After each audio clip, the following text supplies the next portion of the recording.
Magandang gabi po mga kababayan. Kumusta po kayo? Ay, lakas ng ulan po, may bagyo. Buti na lang hindi tayo gaanong apektado ng bagyo.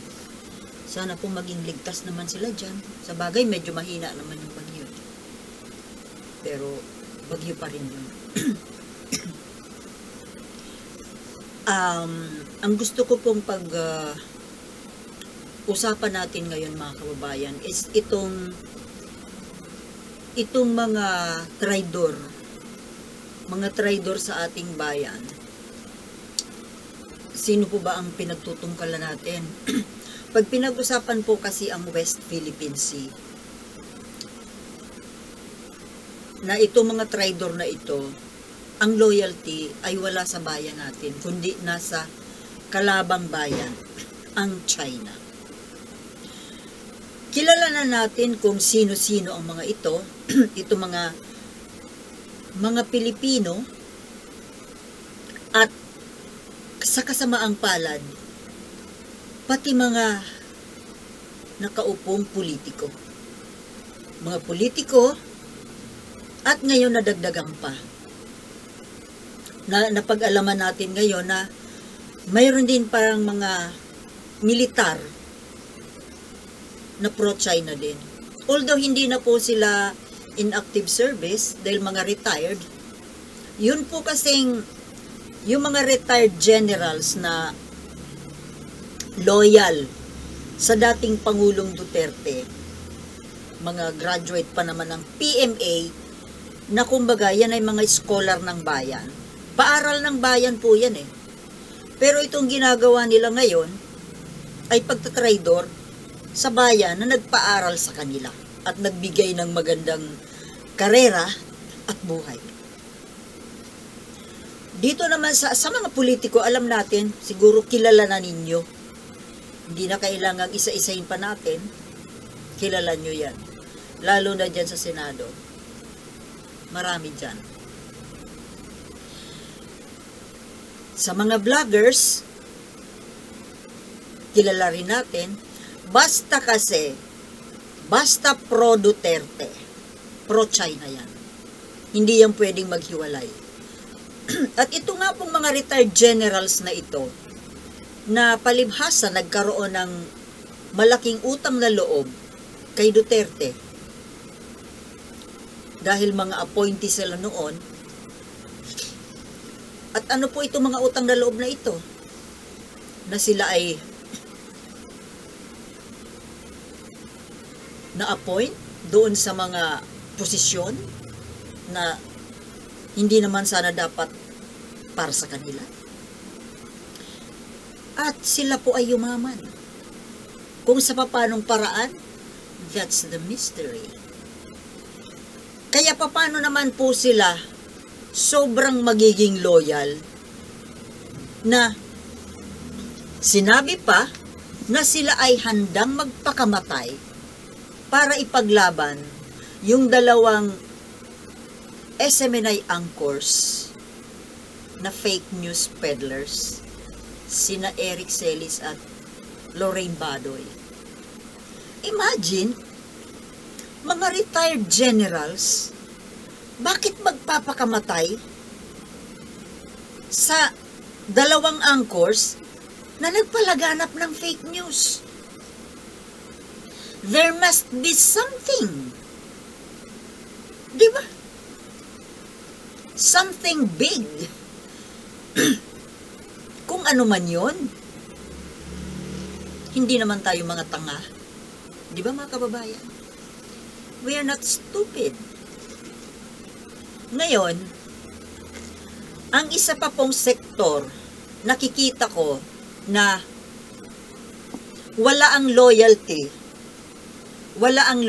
sa bansa natin, ay itong mga Filipino-Chinese.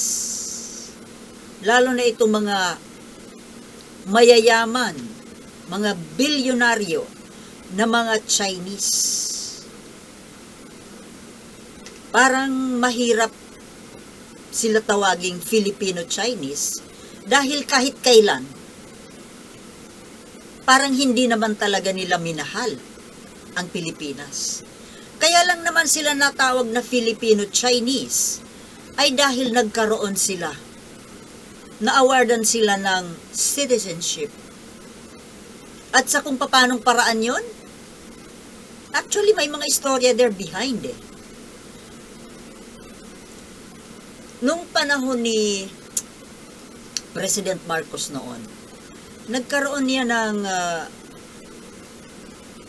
bilihan ng citizenship na bawat isang Chinese or siguro kung anumang nationality na gusto maging Pilipino, 50,000. Ang dali, di ba?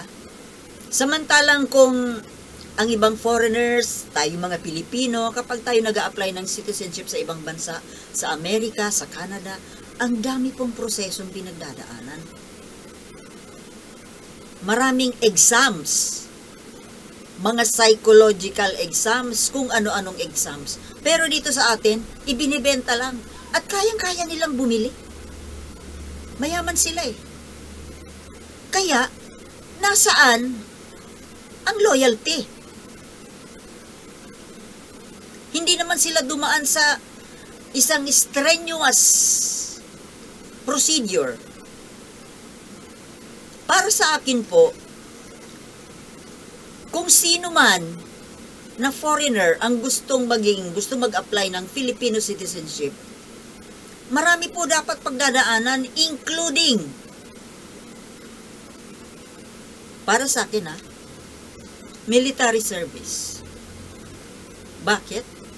Kasi para sa akin, naturalized, natural born, or acquired citizenship, para sa akin, nakikita ko ang talagang pagkamakabayan at ang pagmamahal sa bayan kapag dumaan sa military service.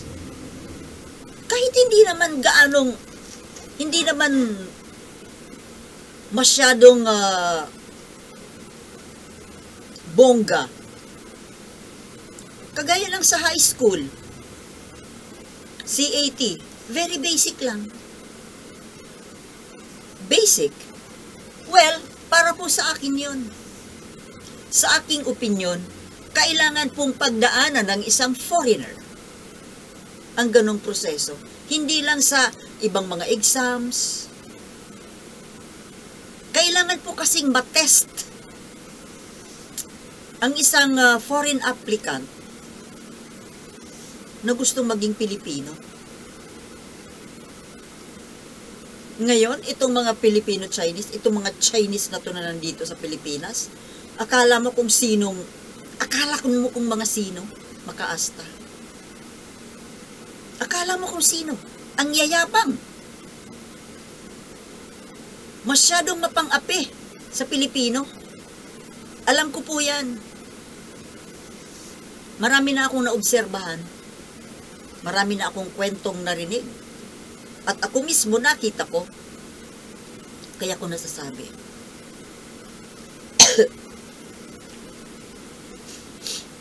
Dito po sa issue ng West Philippine Sea, may narinig ba tayo na opinion reaction galing sa mga Filipino-Chinese na ito? Yung mga Chinese dyan sa Binondo. Hindi lang sa Binondo. Dati ang mga Chinese na sa Binondo. Pero ngayon nagkalap na sila. All over the place. Pag-aari na nilang Pilipinas eh. Sila ang may magagarang bahay, magagarang mansyon. Naglalakihang mga business establishments. Pero yung mga Pilipino nasaan? Slum area? Ilalim ng tulay? And worse, nandiyan sa tabing kalsada. Diyan natutulog. Alam nyo, kung itong mga Chino na ito, kung ito ay mga makatao, marunong tumanaw ng utang na loob, at least man lang dito sa West Philippine Sea, makita natin ng kung saan sila nakakiling. Wala kang marinig.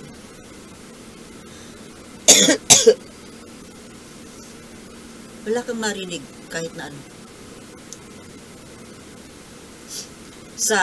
Sa kabaligtaran, may narinig pa nga tayo na pahayag ng isa sa mga anak ng Taipan na nagpahayag pa na hindi niya gusto ang nangyayaring pag-resist, yung resistance ng Pilipino kontra sa pangbubuli o pananakop ng mga Chinese dyan sa West Philippine Sea. Kita mo, anong klaseng tao ito? Diyan lang po natin makikita na talagang wala man lang silang katiting na loyalty dito sa bansa natin. Sa China pa rin sila. Kung tutuusin, dito na sila pinanganak. Dito sila nabubuhay. Nung dumating po sila dito, centuries ago, ang kanilang mga ninuno, magulang, dumating sila dito na mga dugyot. Walang-wala. As in, walang-wala. Tingnan nyo ang mga history ng mga yan. Si Lusyutan naging magbubote yata.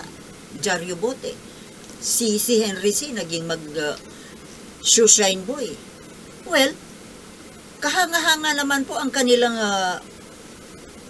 istorya ng buhay na sa ganong kababa na, sa ganong estado, nagawa nilang umangat ng ganito, nagkaroon ng mga business empire. Pero, saan po ba galing ang pera na nagpayaman sa kanila? May tanong lang natin. Paano sila yumaman? Saan galing ang yaman nila? Wala naman silang bit-bit na yaman nung pumunta rito. Kaya nga sila pumunta rito dahil wala silang makain doon sa kanila. Parang tayo ngayon ng mga Pilipino, kaya tayo umaalis ng bansa dahil naghahanap tayo ng makakain, di ba? Pumupunta tayo ng abroad. Magtrabaho, magkaroon ng makakain. Makapagpaaral ng mga anak. Noong araw po kasi, during the Spanish period, tayo po, Manila, ang Manila was the Paris. Paris of the Orient. Itong Pilipinas, ito po yung Europe. Itong Luzon, itong Manila. We were the Europe of the Orient during that time.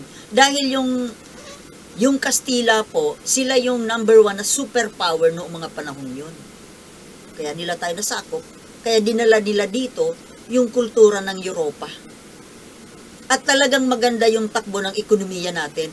Kaya nga sila, nagsipuntahan sila dito. Hindi lang mga Chinese, even the Japanese.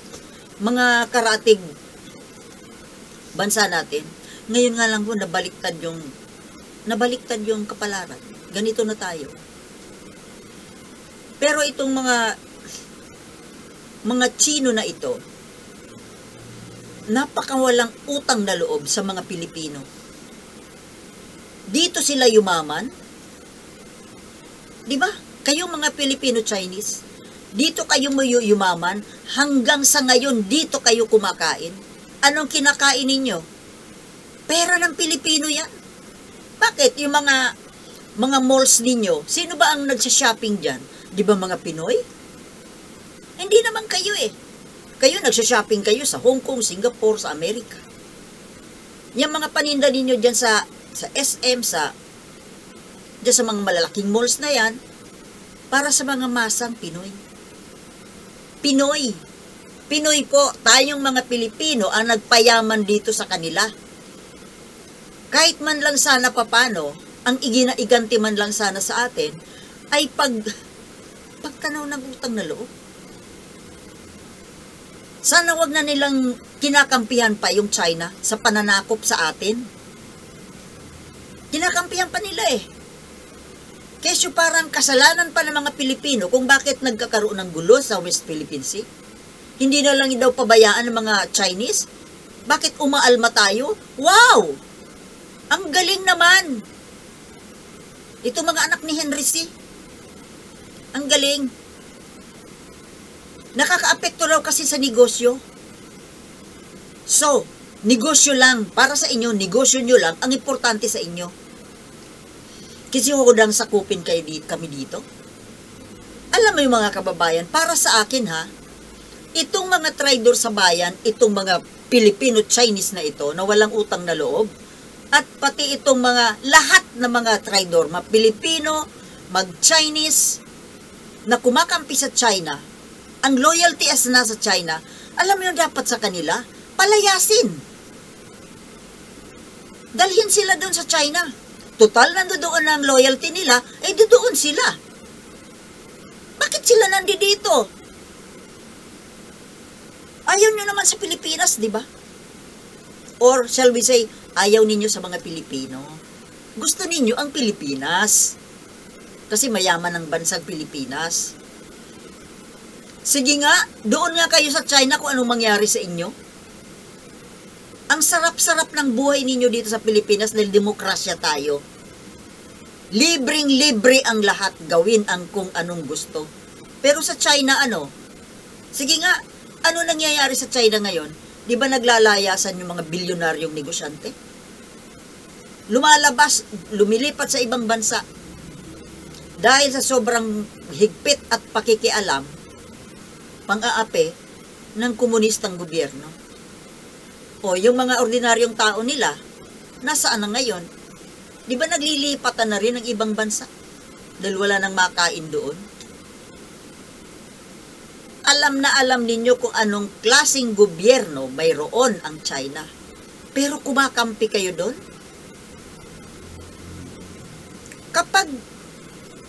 Kapag po kinampihan ang China nito mga traidor na ito at tuluyan tayong masakop, natural dadalhin dito ni China ang kanyang klase ng gobyerno.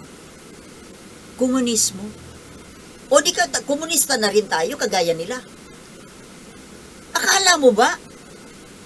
Akala nito mga traidor na ito, itong mga Pilipino, itong mga inchik na ito, magiging masaya pa rin ang buhay? Natural, kung naging komunista na tayo, kung anong pamamalakad nila sa China, gano'n na rin dito. At apektado lahat, maging itong mga traidor na ito. Akala nila, sasantuhin pa sila ng mga yan. Kapag sila na ang hari dito, yan po ang hindi iniisip nitong mga traidor na ito. Diba? O, kayo mga kababayan, ano bang magagawa natin? Nasa gobyerno kasi yan eh. Pero ako, para sa akin, kung ako lang ang masusunod, itong mga traidor na ito, mga Pilipino at mga Filipino-Chinese na ito, itapon ito sa China. Total, nandoon ang pagmamahal nila, loyalty nila. Doon sila. You have no place here in our country. Imbes na makatulong, mas lalo nagpapahamak sa atin dahil sa kakakampi nila doon. Sila pang nag-iispiya dito sa atin para sa China. Di ba? Tama hindi? Okay mga kababayan, hanggang dito na lang muna. High blood na naman ako. Maraming salamat po sa panonood at see you in my next vlog. Peace.